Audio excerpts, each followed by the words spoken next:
Long-standing tradition includes that each graduating class selects their own spokesperson to address you on their behalf. Police Officer Ralph Selliers Jr. will present this afternoon's graduates' remarks. Stay quiet.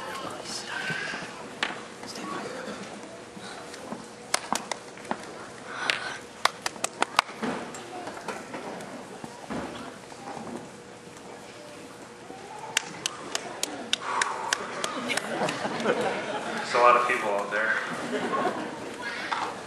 I prepared something. This is my first speech. Good morning, good evening, good afternoon, and welcome. First, I'd like to thank some people for allowing me to be here today. I'd like to thank my wife, Rachel. Thank you. Without her support, I wouldn't have been able to make it through the academy and be standing before you today. I'd also like to thank all of our families who helped support us over the past 6 months. The late nights, the leaving early, a lot of studying. I'd also like to thank Captain Zabolski and his staff for putting together a fine group of instructors that helped mold us into the officers and people we are here today. Lastly, I'd like to thank everyone involved in the COPS grant. Thank you.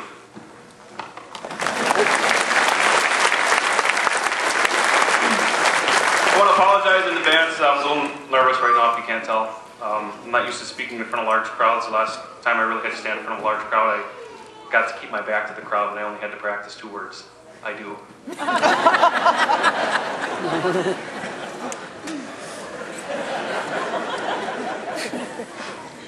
It took most of us 3 years to get into the academy. The original written test I took was in November of 2007.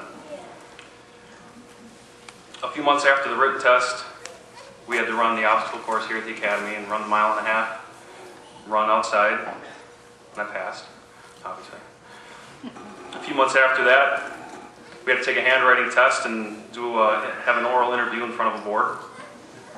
About a year later, we had to pass an intense background check. We all passed. And finally, about this time last year, we had to take a written psychological test followed up by a psychological interview. The psych test alone was pretty tough. They sent us into a psychiatrist that had a glass eye. It's true. Now, I have nothing against people with glass eyes. But when you have a psychiatrist with one glass eye, asking you very personal questions and then staring at you intensely, waiting for your response, is a little intimidating. Before the academy started, I kind of figured I'd be one of the oldest, if not the oldest person in class. I didn't want to be the old guy. And on day 1, I zeroed in on a guy that I thought was older than me. I figured I'd ask him how old he was on day 2. He never showed up. Congratulations, I'm the oldest guy in the class. Officer Mahalik a close second. I found that the people in the class came from many different backgrounds. We have insurance salesmen, machinists, landscapers, driving school instructors, a guy who worked at Steins, security guards, prison guards, and many, many police aides. Many police aides. For those of us who don't know, a police aide is like a sort of being in a high school apprenticeship program. You have maybe a 2 or 3 day program here at the academy. They send you out to the districts, and you end up doing all the odd jobs that the police officers don't have time to do, like answer phones and wash the squad cars, sweep out the jail cells. At least that's what I heard. Pause for laughter. Former police aides, you guys stand up. No, I'm kidding. But let's give the police aides a round of applause. They can all retire at 42.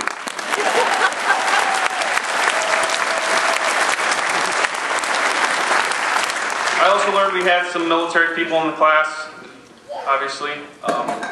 We had multiple tours in Iraq and even a Purple Heart recipient among us. We actually have all 4.5 branches of the armed forces represented in our class. We had the Army, the Navy, the Air Force, the Marines, and I guess the Coast Guard is...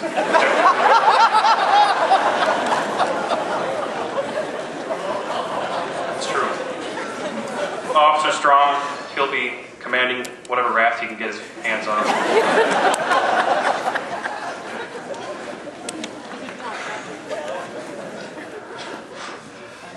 The first couple of weeks of the academy were pretty tough. There was a lot of mental intimidation from some of the instructors.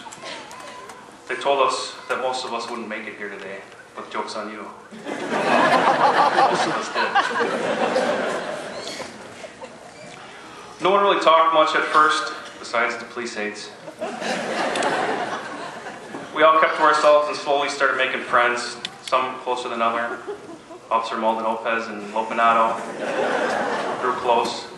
Enriquez, Phillipson were inseparable.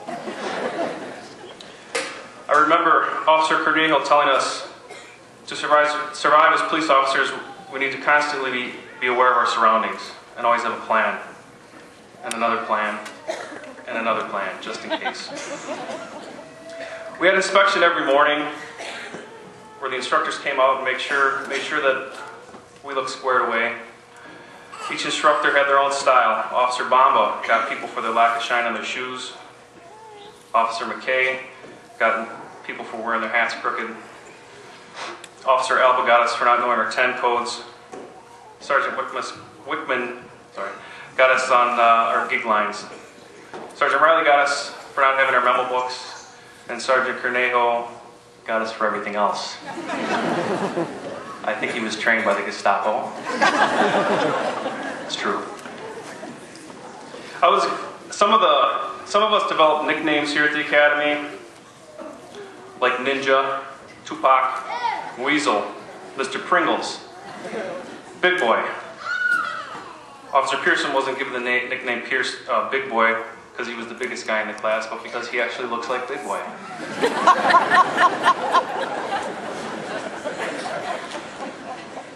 If you want to find more out about Officer Pearson, you can find his profile at don'tdateemgirl.com.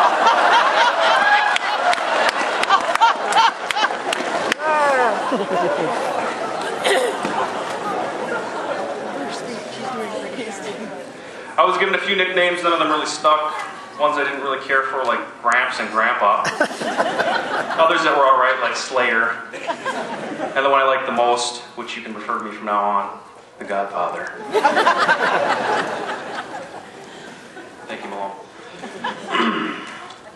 We were taught many different subjects at the academy, like constitutional law, firearms, emergency driving, report writing, traffic law, to name a few. Most classes were very engaging, but some were pretty dry. Officer Alba taught report writing and defense and arrest tactics, and he did a good job keeping our attention. He kept us awake. Falling asleep in his class meant some sort of public humiliation. It's a motivating factor right there. Actually, I think he just hated us all and enjoyed watching us suffer. He actually said that. That reminds me, somebody wake up Wenzel. And Jordan too. Officer McKay taught us about ethics and doing the right thing when no one's looking. His voice will haunt my head forever. I won't try to impersonate you. Can't do it. He mostly wanted to teach us things that we would use on the streets, or so he said. Officer McKay yelled at us the most out of all the instructors. He always looked mad.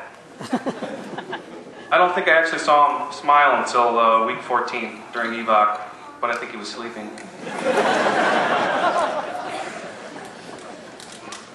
Officer Bamba was our traffic guru, teaching us traffic law. His name is actually in the traffic manual. He wrote it. But I often caught myself daydreaming in his classes, thinking about his name, Chance Bamba. Chance Bamba. I often wondered if he had a son, would he name him Little Second Chance Bamba?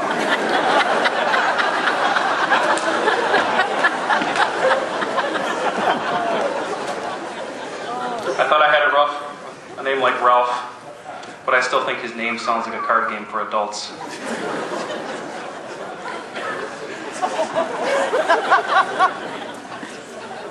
Officer Corneo taught us emergency driving in DAT. He gave us many clues on how to be good officers. Sergeant Riley trained us to be good first responders and always made sure things were clear as mud. I will still have his voice in my head saying, "Don't do nothing." Sergeant Wickman taught us emergency driving.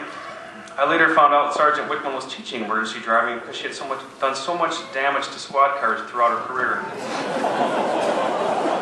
And because of this, she was sort of stuck in a driving lesson purgatory.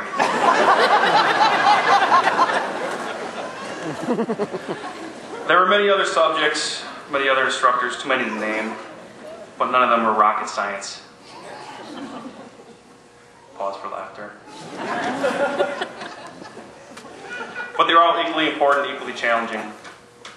We also had physical training, or PT, starting on week 2 and ending about last week. We learned real fast how to properly do each exercises, otherwise Officer McKay would have us doing power jumps for the duration of the class. We did a lot of power jumps. There's not much to say about PT, other than they pushed us to our limits, challenged us all. We lost weight, we lost inches. We're all in great shape right now. I just hope these pants fit me the same as they do now a year from now. PT wasn't bad overall, but I'd go harder on the next class. Really go harder on them. It was easy.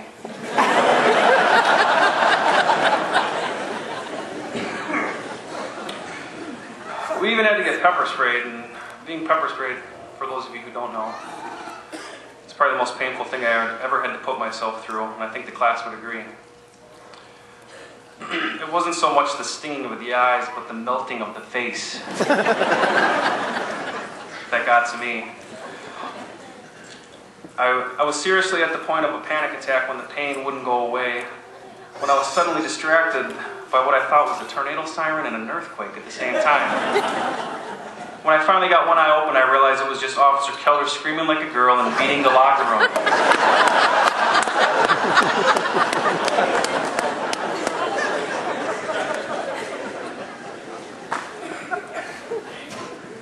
But seriously. We're also the first class to incorporate the department's code of conducts, the 6 core values, the department's vision and mission statements into our training. The core values are competency, courage, integrity, leadership, respect, and restraint. The vision is a Milwaukee where all can live safely and without fear, protected by a police department with the highest ethical and professional standards. And the mission statement, in partnership with the community, we will create and maintain neighborhoods capable of sustaining civic life. We commit to reducing the levels of crime, fear, and disorder through community-based, problem-oriented, and data-driven policing. These are words we have memorized, words we've studied, and ideas we've learned to live by. This academy has given us a good foundation, a good base to build our careers up from. We had a lot of fun during our 24 weeks here at the academy, but the time is now ended. As we get sent out to our districts and we get our new assignments, we'll make new friends, we'll have new partners. We'll move on throughout our career and take different career paths, but we will always be joined by the bond of going through this academy together. This is the last time we'll be together as a group, but we'll always be Class 1 2010. We're going to District 2, so Feliz Navidad and God bless America. Thank you.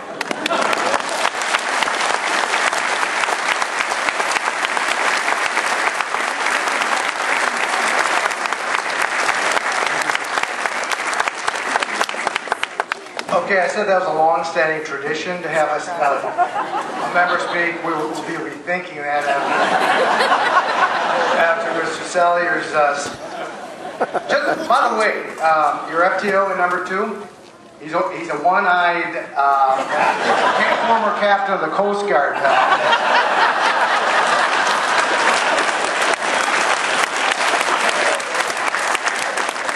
And if he isn't, he will be soon because you need some payback at it.